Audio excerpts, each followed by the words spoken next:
Magic අජා එහෙමත් නැත්තම් අජන්ත මෙන්ඩිස් කියන නම ඇහුන සැනින් ශ්‍රී ලංකා ක්‍රිකට් ප්‍රේක්ෂකයෙකුට සෑහෙන්න මතක ගොන්නක් මතකයට එන බව නම් නො අනුමානයි.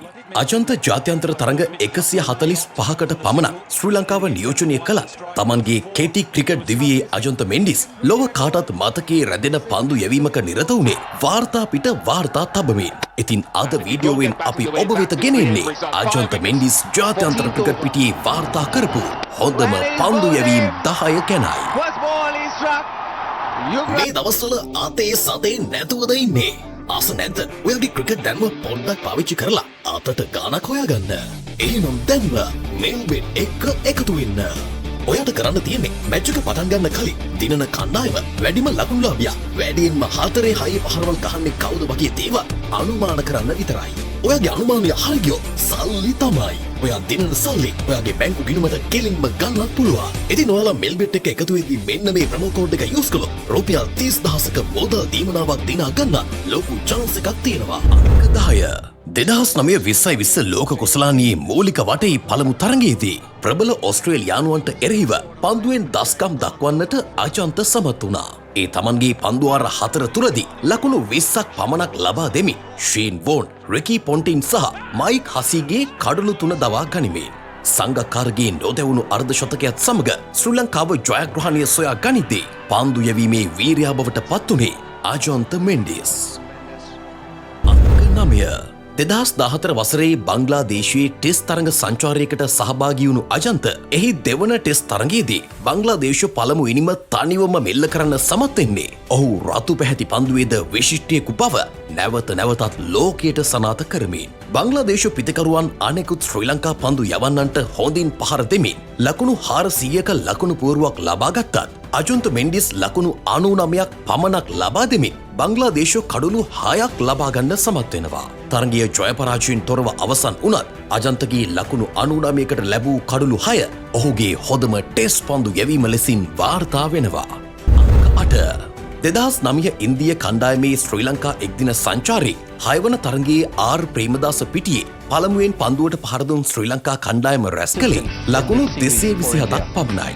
කුලසේකර පන්දුවෙන් ලබාගත් ආරම්භය ජයග්‍රාහී මාවතකට හරවා ගන්න සමත් වූ අජන්ත තම අරුම පුදුම පන්දු වලින් යෝරාජ් සිං, ඉන්ෆාන් පතාන් ඇතුළු ඉන්දිය මැද පෙළ කඩලු 4ක් දවා ගන්න සමත් වුණේ පන්දුවාර 4ක් තුල නිලකුණු පන්දුවාර 2කුත් සමගින් ලකුණු 10ක් පමණක් ලබා දෙමින් තරගයේ ලකුණු 112කින් ජය ගන්න ශ්‍රී ලංකා කණ්ඩායම සමත් වෙන්නේ ඉන්දිය ඉනිම ලකුණු 103කට නිමා කරමින්.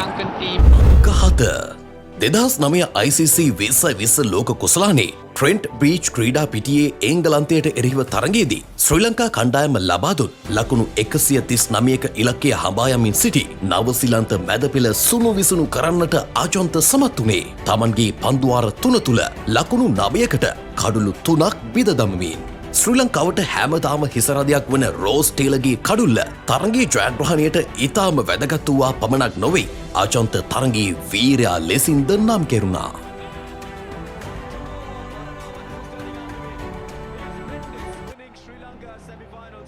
අංක 6 2008-2009 ඉන්දියානු කණ්ඩායමේ ශ්‍රී ලංකා සංචාරයේදී ටෙස්ට් වරම් ලබන අජන්ත තම දෙවන ටෙස්ට් තරගයට ඉන්දියාව හමුවන්නේ දඟපන්දු යවන්නන්ගේ පාරාදීසයක් බඳු වූ ගාල්ලේදී. ඉන්දිය පළමු ඉනිමේ ලකුණු 117 තුල කඩලු 6ක් දවා ගන්නට අජන්ත සමත් වෙන්නේ ඉන්දිය ප්‍රබලයන් කිහිප දෙනෙකුගේම ඉනිම නිමා කරමින්. ඉන් නොනැවතුණු අජා ඉන්දිය දෙවන ඉනිමෙත් ලකුණු 94කට කඩලු 4ක් දවා ගන්නේ තම ජාත්‍යන්තර ටෙස්ට් ක්‍රිකට් දිවියේ පළමු තරගයක කඩලු 10 අවස්ථාව වාර්තා කරමින්. ශ්‍රී ලංකා කණ්ඩායමේ පිතිකරණයේ දුර්වලතාවය නිසා තරගය පරාජයට පත්වුවත් ප්‍රබල ඉන්දියානුවන්ට නවක අජන්තගේ පන්දු යැවීම ජාත්‍යන්තරයේ පැසසුමට ලක් වුණා. අංක 5 2009 ශ්‍රී ලංකා කණ්ඩායමේ සිම්බාබ්වේ එක්දින තරඟ සංචාරයේ 4 වන තරගයේ පළමුව පන්දුවට පහර දුන්නේ සිම්බාබ්වේ කණ්ඩායමයි.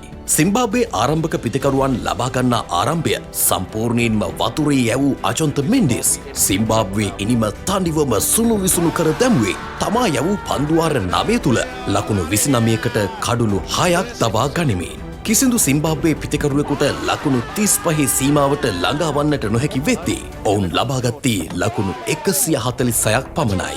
ශ්‍රී ලංකාව තරගයේ ජයග්‍රහණය කරද්දී තරගයේ වීරයා සම්මානය හිමි වුණේ අජන්ත මෙන්ඩිස්ටයි. අංක 4 2011 ඔස්ට්‍රේලියානු කණ්ඩායමේ ශ්‍රී ලංකා තරග සංචාරයේ දෙවන 2020 තරගයේ පළමුවෙන් පන්දුවට පහර දුන් ශ්‍රී ලංකා කණ්ඩායම ලකුණු 158ක ඉලක්කයක් ඔස්ට්‍රේලියානුවන්ට ලබා දෙන්න සමත් වුණා. ඔස්ට්‍රේලියානුවන් ආරම්භක කඩුල්ලට ලකුණු 71ක සාර්ථක ආරම්භයක් ලබාගත්ත තමන්ගේ පළමු පන්දුවාරයේම කඩලු දඩයම ඇරඹූ අජන්ත ෂේන් වොට්සන් සහ ඩේවිඩ් වෝනර් ලකුණු 3ක් තුල නැවත ක්‍රීඩාගාරයට හරවා යවන්න සමත් වුණා. ඉන් නොනැවතුණු Ajantha Mendis, Shaun Marsh, Steve Smith, Brad Haddin සහ මේචල් ජොන්සන්ගේ කඩලුද දවා ගන්න සමත් වුණේ තමන්ගේ මායාකාරී පන්දුවෙන් ඔස්ට්‍රේලියානු බලාපොරොත්තු සියල්ලම දවා ගනිමින්. තමන්ගේ පන්දුවාර 4 තුල නිලකුණු පන්දුවාරයක්ද සමගින් ලකුණු 16ක් පමණක් ඔස්ට්‍රේලියානුවන්ට ලබා දුන් අජන්ත ප්‍රබල ඔස්ට්‍රේලියානු කඩලු 6ක්ම තම නම ඉදිරියේ ලියවා ගත්තේ තරගයේ වීරයා බවට පත්වෙමින්.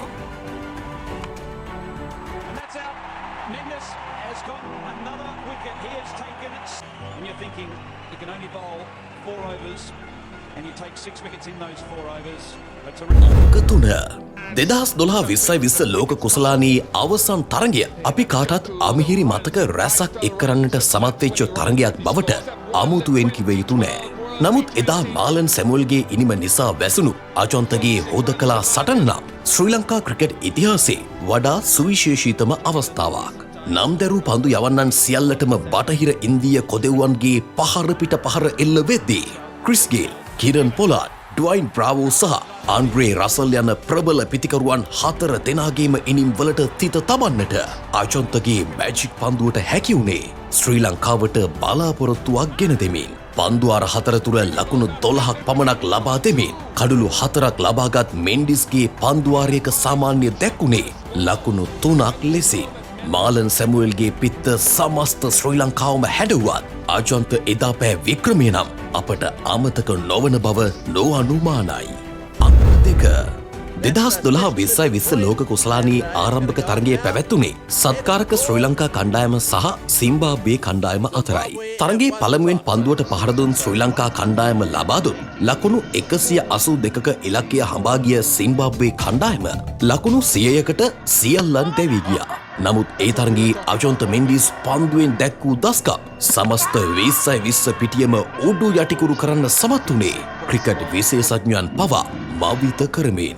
අජන්තගේ පන්දුවාර 4ක් අවසානයේ නිලකුණු පන්දුවාර 2ක්ද සමගින් සිම්බාබ්වේ කණ්ඩායමට ලබා ගැනීමට හැකි වුණේ ලකුණු 8ක් පමණි. නමුත් එකී ලකුණු 8 ලබා ගන්නට ක්‍රීඩකයන් 6 දෙනෙකුටම තම කඩුල්ල පූජා කිරීමට සිදු වුණේ 2020 පිටියේ එතෙක් වාර්තා වී තිබූ හොඳම පන්දු යැවීමේ වාර්තාව මෙන්ම තරගයේ වීරයා සම්මානයද අජන්තගේ නම ඉදිරියේ ලියවමින්.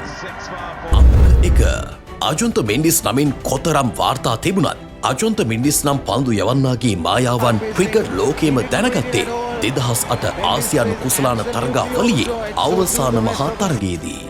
ප්‍රබල ඉන්දිය කණ්ඩායමට එරෙහිව කරච්චි පිටියේදී පළමුවෙන් පන්දුවට පහර දුන් ශ්‍රී ලංකා කණ්ඩායම ලකුණු 273ක් ලබා ගන්න සමත් වුණේ ජයසූරියගේ ශතකයක්ද සමගින්.